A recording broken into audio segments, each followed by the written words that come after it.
Changing what and how I eat has significantly improved my health.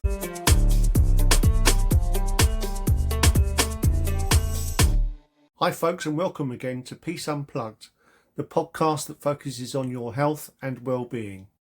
My name's Martin and I'm your host. Do you ever get a gut feeling about something? It's often said that our gut is our second brain. From the research I've done and my own experience, it's really worth taking care of one's gut. Being careful what we eat and how we eat. Some years ago I had quite a lot of trouble with high blood pressure. This caused me an awful lot of worry and concern, and I started investigating ways to try and improve that with various types of exercise. But one of the things I found out was about ways of eating food and also what we eat. Now, it's clearly considered that for millions of years human beings didn't eat meat.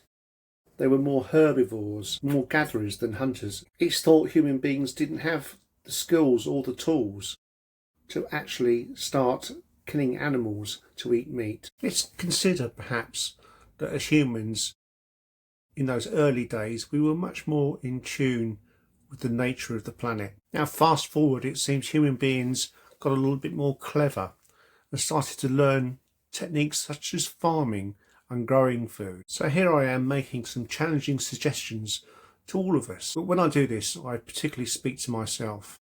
I find it's the best way of learning, by actually sharing stuff with other people, so that actually then I pay more attention to it myself. So here's some considerations.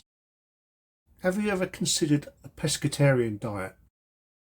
That is to, if you're not actually going to go vegetarian, as I don't particularly want to go vegetarian, but considering the pescatarian diet is eating more fish and less meat. The reason for this is because fish is high in omega-3 and high quality proteins. It has important vitamins like vitamin D. By choosing fish, particularly oily fish, you're reducing saturated fats.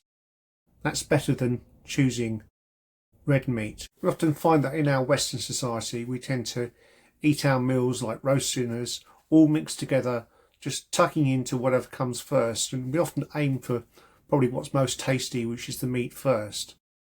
Discover that's not quite such a good idea. It's not quite so good for the health of your gut. Many other cultures outside my own eat their food in several portions, one piece at a time. And I got to thinking there must be a reason for that. And it's probably why the Mediterranean have a much better lifespan than what we do here, and much better health in general. After some research some 10 years ago, I decided to change the way I eat my food, my meals, in particular roast dinners. This was after reading several articles on this subject. So what I do is I start with eating the vegetables.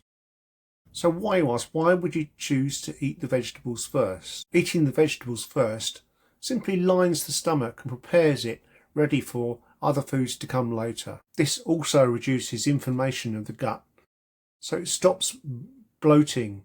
It stops getting lots of gas in the stomach, which is not only unpleasant anyway, but it just avoids all sorts of other problems that may come along. So the challenge for us all is to consider a much more varied diet, but not only that, but also consider the way that we consume the food, the times that we consume our food.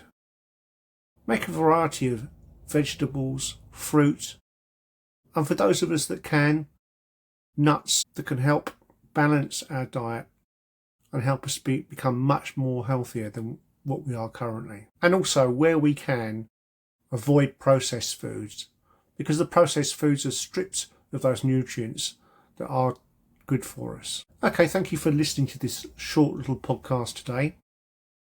I look forward to speaking to you at another time. Bye for now.